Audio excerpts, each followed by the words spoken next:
मी advocate Prashant Chandrashekhar Pawar.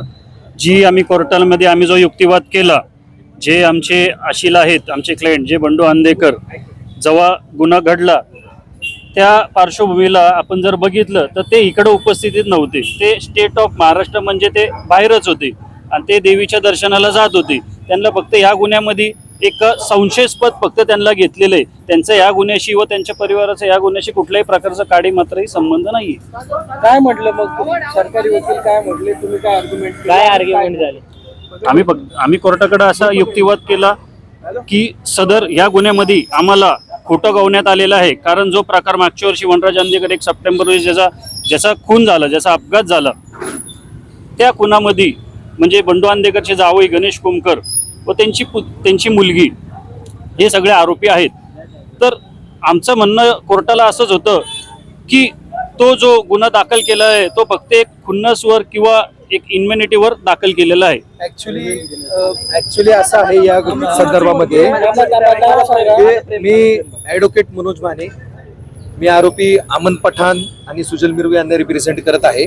मुळात जर आपण पाहिलं तर जी FIR जी खुनाच्या संदर्भातली जी FIR झालेली आहे ती आफ्टर थॉट FIR झालेली आहे. यापूर्वीच्या काही घटना घडलेल्या आहेत त्या आठवड्यामध्ये. तर त्यातली एक घटना होती भारतीय विद्यापीठ इथली. भारतीय विद्यापीठच्या घटनेमध्ये एक इसमाला पकडलं गेलं. तो इसम त्यांनी काही जणांची नावं घेतली आणि त्याच्यामध्ये असं सांगण्यात आलं की हे अमुक अमुक रेखी करून खून करण्याकरता भारतीय विद्यापीठमध्ये आलेले होते. आता ही जी भारतीय विद्यापीठची जी FIR आहे त्याच्यानंतर एक FIR झाली समर्थ पोलीस स्टेशनला. आपण हा जो सिनेरो आहे तो सगळं लक्षात घ्यावा. ही जी FIR आहे समर्थ पोलीस स्टेशनची एक FIR आहे. त्याच्यामध्ये त्या FIR मध्ये एका आरोपीला पकडलं गेलं. एका आरोपी, तो वेगळा आरोपी आहे तालीम नावाचा, त्याला पकडलं गेलं आणि त्याच्याकडे पिस्टल यांना सापडली. आता बरोबर 2 ते 3 दिवसानंतर एक खून घडतो आणि त्या खुनामध्ये आफ्टर थॉट म्हणजे एक्सक्लुझिव्ह नॉलेज आहे फिर्यादीला की त्यांच्या फिर्यादमध्ये घटना एवढी सिंपल आहे ती की दोन जण आले, फायर केली, निघून गेले. पण FIR मध्ये जर आपण पाहिलं तर टोटली आफ्टर थॉट सगळ्या गोष्टींमध्ये यांची नावं घेतली गेली, इतर आरोपींची, बंडू आंदेकरांपासून ते सगळ्यांची. आणि त्याच्यामध्ये असं दाखवलं गेलं की यांनीच कट रचून सदरचा गुन्हा केलेला आहे. आणि आता याच FIR मधला पॅरा नंबर 2 जो आहे त्याच्यामध्ये फिर्यादीचं म्हणणं असं आहे की बाबा हे आमच्यावर पाळत ठेवून होते. वनराज आंदेकर याच्या खुनामध्ये गणेश कोमकर, संजीवनी तिचा जयंत कोमकर, हे सगळे यांची फॅमिली म्हणजे कुणाची, या फिर्यादीची ही फॅमिली असल्यामुळे यांच्यावर पाळत ठेवून होते मारण्याकरता. परंतु या संदर्भामध्ये या गेल्या 1 वर्षामध्ये 1.5 वर्षामध्ये कुठलीही तक्रार झाली नाही, कुठलीही FIR झाली नाही, NC झाली नाही. आता हे आफ्टर थॉट घेतल्यानंतर आता यांचा कोणीतरी येऊन खून करून गेलं.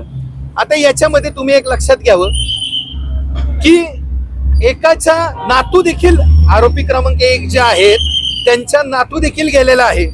त्याचं दुःख त्यांना देखील आहे.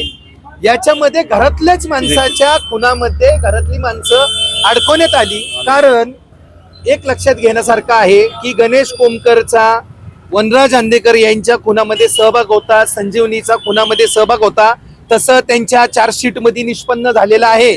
हे दोषापत्र दाखल झालेलं आहे आणि त्याच्यामध्ये मोका लागलेला आहे. मग ही इन्युनिटी कुठं काढायची, हा राग कुठं काढायचा? आमचा त्यांच्यावर राग नव्हता. त्यांचेच हात जे आहेत हे रक्तानी माखलेले आहेत. इवन आपण जर पाहिलं तर हे यांचं एकच म्हणणे की कट कारस्थान रचना आलं, हा एक शब्द त्याच्यावर सगळं ग्राह्य धरलं जात नाही. तुम्ही एक कन्सिडर करावं, यांनी ऍक्च्युली पहिला खून केला आमचाच आणि त्याच्यामध्ये आमच्याच कुटुंबातल्या लोकांना गवण्यात आलं. त्याच्यामध्ये वेगळं वातावरण निर्माण करण्यात आलं. आता आपण सगळ्यात महत्वाचं, सगळ्यात विचार करण्यासारखं गोष्ट आहे की याच्यामध्ये जे स्पॉटवर गेले यांचं लगेच म्हणणं आहे की मी ओळखलेले. अहो हे आयडेंटिफिकेशन झालं कुठनं? इथनं सुरुवात आहे, FIR मधनच एवढं फॉल्सली इम्प्लिकेटेड केलं गेलेलं आहे. कारण माझे आरोपी जे स्पॉटवर दाखवले म्हणतात ते, ज्यांच्याकडे रिकव्हरी आहे म्हणतात ते, यांचा या गुन्ह्याशी कुठलाही संबंध नाही. अमन पठाण, सुजल मिर्गू यांचा संबंध नाही. इवन बंडू अण्णा आंदेकर यांच्याशी स्पेसिफिक संबंध नाही. याच्यामध्ये इतर जे सगळे आरोपी केलेले आहेत म्हणजे एकीकडे तुम्ही बंडू अण्णा नांदेकर, त्यांची मुलगी, त्यांचे मुलगा, नातू, त्यांचे नातू, त्यांची मुलं, त्यांचे नातू, त्याचप्रमाणे त्यांचे चुलत भावंड जी आहेत, शिव अंदेकर, अभिषेक अंदेकर, शिवराज अंदेकर, लक्ष्मी अंदेकर या नगरसेवक आहेत. आता याच्यामध्ये प्रतिष्ठित. महिलांचा किंवा या लोकांचा कुठलाही नेक्सेस नाही, संबंध नाही, पण सरसकट नावं टाकली गेली, सरसकट आरोपी केले गेले आणि या मीडियासमोर, या जगासमोर वेगळं गणित काहीतरी मांडण्यात आलं. परंतु आपण सगळ्यात कन्सिडर करण्यासारखी गोष्ट आहे की ह्या ज्या पहिल्या 2 FIR होतात त्याच्या संदर्भात त्या कालावधीमध्ये पोलिसांनी कुठल्या ऍक्शन घेतल्या का, त्यांना कुठे हे आढळून आले का? मग काय म्हटलं मग आणि काय कोर्टाने याच्यामध्ये कोर्टाने यामध्ये 15 तारखेपर्यंत रिमांड दिलेला आहे, PCR दिलेला आहे.